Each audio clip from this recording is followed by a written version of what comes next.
At a remote gas station, a solitary woman confronts a band of bikers, and her next actions were not only courageous but truly memorable. Bathed in a pool of artificial light, the gas station stood as a solitary beacon amidst the vast darkness along Highway 70, a good 7 miles from any neighboring town. Carla had been on the road for what felt like forever, her vehicle cutting a silent path through the night while her playlist monotonously echoed in the surrounding stillness. Her mind replayed the weariness of her day as she stopped to grab a cold beverage and refuel, a short break before she resumed her journey home. Her silver Toyota Camry quietly hummed as she maneuvered it next to one of the pumps. Stepping out into the balmy night air, her footsteps tapped softly on the concrete, mingling with the faint diesel odor under the harsh glow of the fluorescent lights, exposing every imperfection on the ground. Carla shifted her purse, inserted the fuel pump nozzle, and let her mind drift to the comforting, rhythmic sound of the fuel gushing into her tank. This brief moment of peace was shattered by the distant, growing rumble of motorcycle engines. Initially, Carla disregarded the noise, assuming they were merely travelers passing by. However, the intensifying sound soon resonated within her, a deep, unsettling vibration. Raising her eyes, she noticed them. 6 bikers, their headlights slicing through the night as they approached in flawless formation. Their bikes rolled to a stop, aligning precisely in the parking area. Each rider, adorned in a leather jacket festooned with unfamiliar patches, exuded a commanding presence that demanded attention. Carla's grip on the pump tightened as she felt their piercing gazes, but she maintained a composed demeanor, determined not to show any reaction. One of the riders, a tall figure with a scruffy beard and reflective sunglasses, dismounted and whispered to his companions, eliciting raucous laughter that echoed across the lot. Although Carla couldn't make out his words, the disdain in his tone was unmistakable. Her heart raced, but she took a deep breath, focusing on completing her task. After returning the nozzle, she made her way to the small convenience store, the sound of heavy boots echoing her steps, a constant reminder that she was no longer alone. She avoided glancing back, walking with deliberate, firm steps, her posture resolute. Inside, the young cashier barely acknowledged her before diverting his attention back to his phone, providing no sense of reassurance. Carla quickly paid, grabbed a chilled drink, and exited, her resolve firming as she faced the bikers who were evidently waiting for her. The tall man leaned casually against his motorcycle, observing her with a sharp, calculating look, while his companions stood by with equally intense stares. The atmosphere was thick with an unspoken menace. As Carla approached her car, one biker called out, his tone dripping with condescension, "Hey, sweetheart." Ignoring him, she kept her focus on her car. "Too good to say hi," another jeered, sparking a wave of chuckles from the group. Carla slid into her driver's seat, locking the door with a definitive click, a wave of relief briefly washing over her as the car's protective barriers shielded her from their leers. But this relief was fleeting. Peering through her windshield, she saw them still watching, their faces twisted with mischief and a hint of malevolence. As she started the engine, one biker stepped closer, his boots crunching on the gravel. He thudded his hand against her hood, startling her despite her resolve. "Where you headed in such a hurry, huh?" he taunted, his voice laden with mockery. Carla tightened her grip on the steering wheel, her resolve unwavering. Yet she remained poised, her expression revealing nothing as she locked eyes with him through the windshield. The tall man with the beard sauntered over, leaning nonchalantly against a door, his mirrored sunglasses casting back a distorted reflection of herself, a portrayal she felt was more vulnerable than she cared to admit. "Didn't your mother ever teach you manners?" he taunted, his tone laced with feigned courtesy. "We're just being friendly here," Carla replied calmly, her voice firm. "I'm simply passing through. I'm not looking for any trouble." The tall man cocked his head, his smile cold and unconvincing. "Trouble? Why would you think we're going to cause trouble?" he questioned, as laughter from the others grated on Carla's nerves. She knew their kind all too well, men who thrived on intimidation and relished the fear in others' eyes. Yet, she was determined not to let them get to her. "You don't belong here, lady," the tall man declared, his amiable facade slipping as his voice grew stern. Carla's hands gripped the steering wheel tighter, her knuckles turning white. From behind her, another biker approached, tapping lightly on her trunk. "Hey, maybe she needs some directions," sneered one, suggesting they show her the quickest way out of town. Inside, the cashier peeked out from behind the counter but quickly retreated, choosing not to intervene. Alone, Carla tightened her jaw, contemplating her next move. The bikers were clearly toying with her, a cruel game meant to test her patience and resolve. But Carla was not about to let them control the evening. A spark of defiance ignited within her, growing stronger as she regulated her breathing. Leaning in closer to her window, the tall man's breath fogged up the glass. "Let me ask you something," he mocked. "What makes a lady like you think she can just stroll through here without a greeting?" Carla met his stare, her voice low but resolute. "I've told you, I'm not here for trouble. I just want to be on my way." The man smirked, his smile resembling that of a predator. "See, that's where you're mistaken. You've already found trouble." Another biker kicked a stone, sending it skittering against her car. Carla's pulse quickened, yet she maintained her composure, her face calm. Her phone lay within reach on the passenger seat, and she stretched her hand towards it, hoping to call for help. Before she could grab it, the tall man slammed his hand down on the roof of her car, causing her to flinch. "Ah," he chastised, shaking his head as laughter erupted once more around her, now louder and more audacious. Carla clenched her teeth, her resolve firming. If they thought she was an easy target, they were about to be sorely mistaken. Carla forced a slight smile as she settled onto a stool at the diner counter, her hands trembling slightly as she clasped them together. "You could say that," she responded, her voice steady yet laden with the night's tension.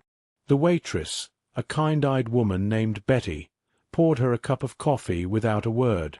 "Coffee's on the house, honey. Looks like you could use it," Betty remarked with a knowing nod. Carla wrapped her hands around the warm mug, thankful for the simple kindness as she sipped the bitter brew, allowing it to anchor her as she pondered over the evening's events.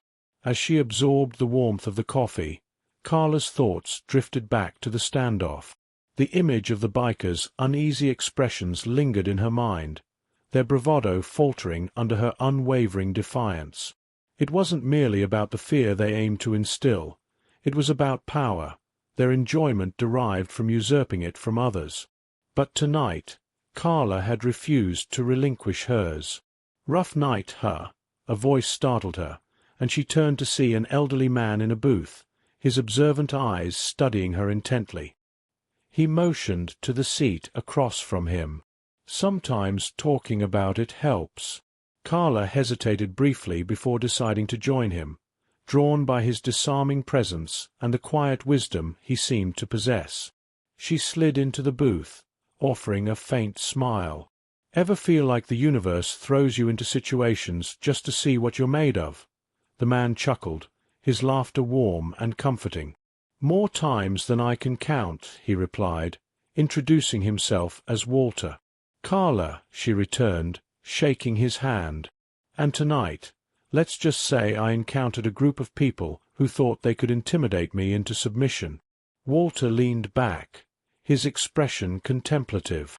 "And did they succeed?"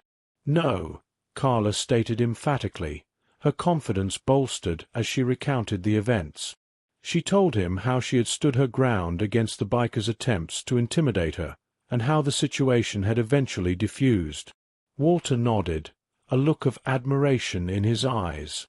"It takes courage to stand up like that. Not everyone can. Most would have just driven off, hoping for the best." Carla shook her head. "I considered it, but then I realized if I ran, they'd win. Not just tonight, but every time they tried that stunt with someone else, Walter's expression softened. "Sounds like you discovered something significant about yourself tonight." Carla smiled, glancing down at her hands. "Yeah, I guess I did." "It's not just about me," Carla pondered, her thoughts drifting to those who might lack the means to confront such intimidation. What if it had been someone who couldn't defend themselves? Someone without the opportunity to fight back? Walter extended his hand across the table, placing his aged fingers gently over hers. "Then it's a good thing someone like you was there to remind them they can't always have their way," he asserted. Carla felt a surge of pride mixed with a profound sense of duty at his words. She glanced at her phone, the recorded encounter still saved. "I'm not sure what to do with this," she confessed, lifting the device. "Part of me wants to just delete it and forget all this, but another part, I feel like it might make a difference somehow." Walter nodded sagely. "Perhaps it might, or maybe it serves as a personal reminder for you, something to look back on when you doubt your strength. Either way, you've made an impact tonight, whether you realize it or not." As she sipped her coffee, the tension that had clamped her shoulders began to dissipate. For the first time since the altercation, a true sense of peace enveloped her. Walter's words provided a fresh perspective she hadn't considered before. The chime of the diner's door signaled the arrival of another customer, and as Carla acknowledged this, she felt a shift within herself. She wasn't just a woman who had stood up to a gang of bikers. She had reclaimed her autonomy, not only for herself but for anyone else who might face a similar predicament. Leaving the diner, the heaviness of the night seemed to lift. The recording remained on her phone, not as a testament to fear, but as evidence of her bravery. As Carla merged back onto the highway, the road stretched endlessly ahead, brimming with potential. A smile crossed her face, fortified by the knowledge that she possessed the strength to confront whatever challenges lay ahead. As she parked near the diner, Carla ordered a cup of tea and chose a window seat. The tranquility of the night provided a moment of solace. Reflecting on the evening's events through the glass, her reflection faintly mirrored back, she realized something profound about the indomitable spirit of courage. Her phone buzzed, a message from her younger sister Denise checking in. Carla's smile widened as she responded with affection. Pausing, her thumbs hovered over the keyboard. She hadn't shared the night's ordeal with anyone, not her family, not her friends. Part of her wanted to keep it that way, to bury the memory. Yet she recognized that her experience wasn't just her own to keep. It wasn't about seeking recognition. It was about offering hope, a beacon for others, particularly women, to remind them that fear need not define them. Her contemplation was interrupted by an elderly man in the next booth. His kind, gravelly voice broke through her reverie. "Miss, saw you pull up. You all right?" His genuine concern took her by surprise. "Yeah," she replied after a pause. "I am, thank you." The man nodded thoughtfully. "Sometimes the world tests us in unexpected ways," he observed, his voice rich with experience, "but it's how you respond that truly tells your story." Carla's smile deepened genuinely. "You're right about that," she responded softly. As he returned to his coffee, a serene calm settled over her. The evening's events, while still fresh, no longer weighed her down. They had morphed into a testament to her resilience. She had confronted fear and uncertainty, and had emerged not just unscathed but fortified. Standing, Carla donned her coat. The night remained silent, but it no longer felt forbidding. Instead, it offered the potential for something new, a chance to transform her fear into a powerful message of hope. With a final nod to the elderly man who acknowledged her newfound strength, she stepped out into the night, feeling lighter and invigorated, ready for whatever lay ahead. In this gripping scene at a lonely gas station, a solitary woman named Carla faces a group of bikers, creating a palpable tension filled with intrigue and defiance. Dressed in sharp business attire, She navigates a potentially intimidating encounter with poise and determination. The bikers, clad in leather and gathered menacingly around their motorcycles, watch her intently as she walks by, undeterred by their presence. This moment captures a clash of worlds, the corporate and the rebellious biker culture, highlighting Carla's courage in a situation that tests her resolve. Thumbs up like this video if you're impressed by Carla's bravery and determination. Don't forget to subscribe for more thrilling encounters and powerful stories. Share this with your friends to see what they think of Carla's standoff, and comment below with your thoughts or experiences with overcoming intimidating situations. Let's discuss. Left speech bubble sparkles.